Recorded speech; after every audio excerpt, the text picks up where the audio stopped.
সবসময়ই যুগের বিবর্তনের সাথে সাথে মেয়েদের প্রতি যেরকম মন মানসিকতা ছিল, সেই মন মানসিকতা যে ডেভেলপমেন্ট হচ্ছে এবং মেয়েদের প্রতি যে মেয়েরা যে সমাজের 50% ইকুয়ালি ভূমিকা রাখছে, সেই হিসাবেও যদি বলি আজকের এই অ্যাওয়ার্ডটি খুবই ইম্পর্টেন্ট।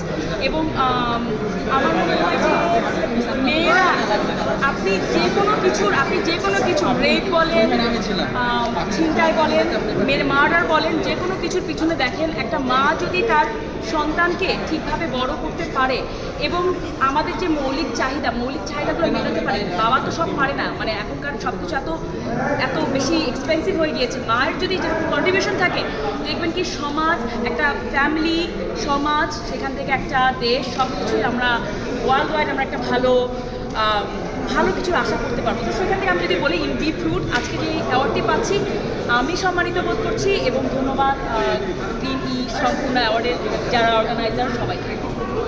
কোনো কোয়েশ্চেন থাকলে আমাকে বলতে পারবো, আই ক্যান ক্যারি অন।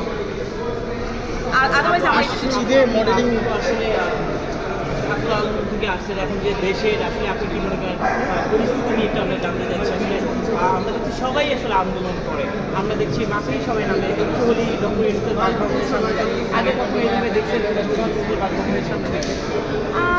আমি আগে পরে নিয়ে কথা বলতে চাই না। আমি বলবো কি দেখেন, আমার কয়েকটা পরিচয় আছে। আমি একজন ফ্যাশন মডেল, আমি একজন ব্যবসায়ী, তার সাথে সাথে আমি একজন আইনজীবী এবং আমি রাজনৈতিক কোনো ব্যক্তিত্ব না, বাট তার পাশাপাশি আমি একজন বাংলাদেশি নাগরিক হিসেবে বলতে পারি যে আমি আর একটা সুস্থ, সবসময় যেই আসুক সরকারের যেই থাকুক, আমরা একটা সুস্থ পরিবেশ চাই এবং আন্দোলন যেন আস্তে আস্তে কমে আসে। আর আমি এই যে কোর্ট এরিয়াতে যেহেতু আমার সবসময় আসতে হয়, তো এখানেই সব বেশিরভাগ আন্দোলন চলে।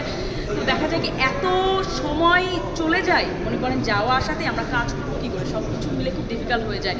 তো আমরা বলবো যে যার চাওয়া পাওয়া আছে সরকারকেও সময় দিন, সরকারও আপনাদের চাওয়া পাওয়ার কথা শুনবে।